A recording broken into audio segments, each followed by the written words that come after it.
on velocity, the correlation coefficient looks to me like it might be dwindling a little bit, which is a sign that maybe and hopefully most of the debris was picked up down here, and what we're seeing is just leftover debris that's still yet to fall back to the surface, and new debris is not being ingested into the system, which means that maybe the tornado has dropped, and that would be a best case scenario. Not dropped, but lifted. Sorry. I'm still tired.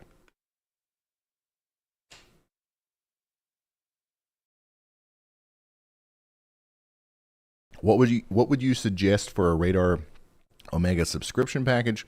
First of all, like, they do sponsor me, okay? And they're great and all that, but I will never ever in a million years advise you to do the subscription thing. Just pay the $8 or $9, get the base app, especially if you're just a concerned citizen, right? You just want a really good radar that updates faster than other ones and has like the best warning settings and everything for your local.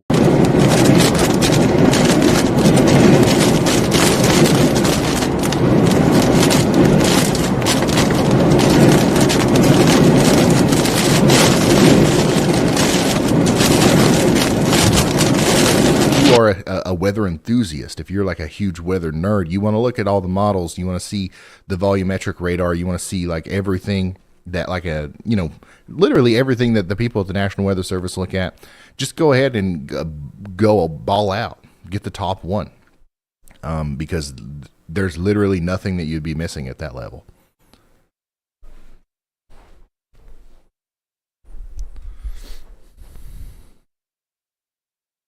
But it's not necessary to have a monthly subscription if you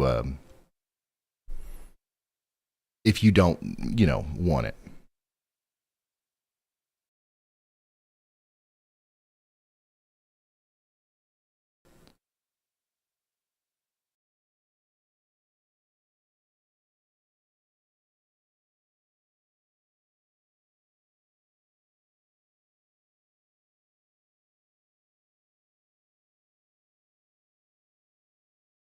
Yep, we are. Hey Ron, it's Chris. We're arriving in Panama City now.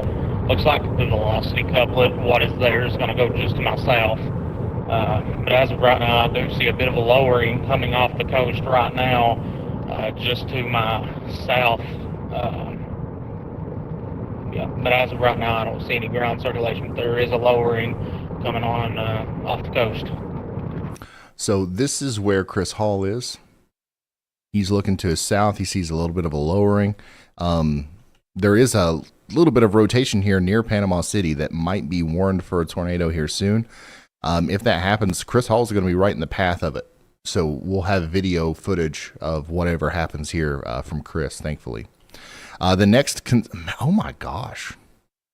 This is never going to end, y'all. Look at this. Wow. There's another kink. There's another one. Here's another one. Hey, how about 100 miles out to sea? Yep, there's another one.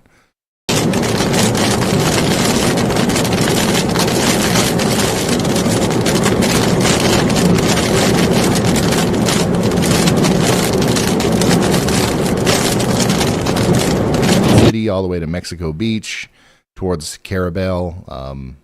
Tallahassee even later might be dealing with some tornadic activity, so we are not done yet. Holy smokes. Yeah, and the one near Panama City is ramping up pretty good. I'm actually surprised there's not a tornado warning yet for Callaway. And the one that we've been watching up here near Graceville, it's kind of falling apart a little bit, but we'll see if that recycles. I would stay in my safe spot in Cottonwood for sure.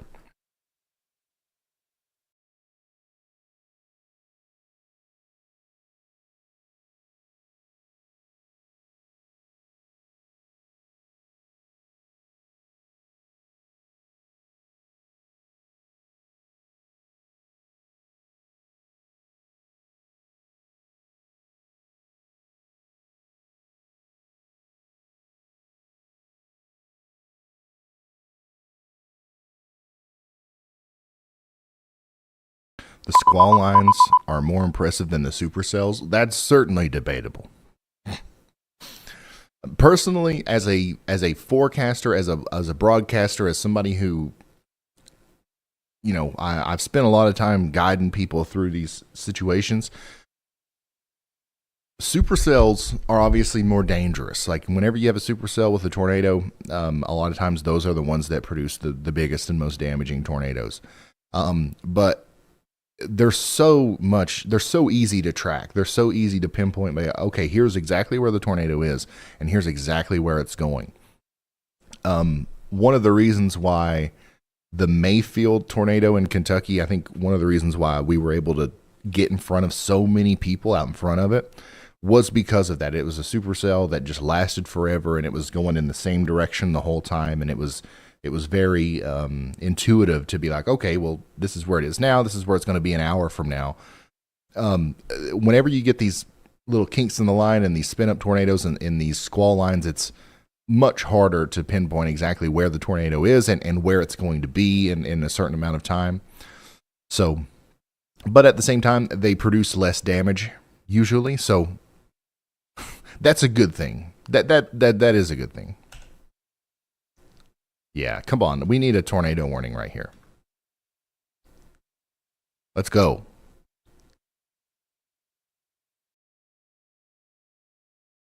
I don't know what it entails, but it would be cool if the National Weather Service had the ability to, like, literally draw on their software something like this, and then like AI takes care of the rest. I think one of the reasons it takes a while for warnings to come out sometimes is because the Weather Service obviously has to determine like where the tornado is, where they need to draw their polygon, and then I think they have to manually type out a lot of the stuff. It's very possible in today's world for you to like circle something and then AI automatically understands what's in the map, and it knows what cities are in there and like all that stuff, and it can just automatically fill all that text out, and then boom, you got a warning going out. I'm sure that they're working on that. I'm sure that I'm not the first person to think of that. If it's not already a thing, it could be something that's already implemented.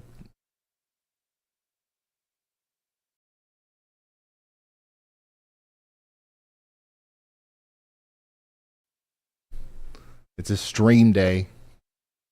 That means it's a fast food day. You want anything to eat?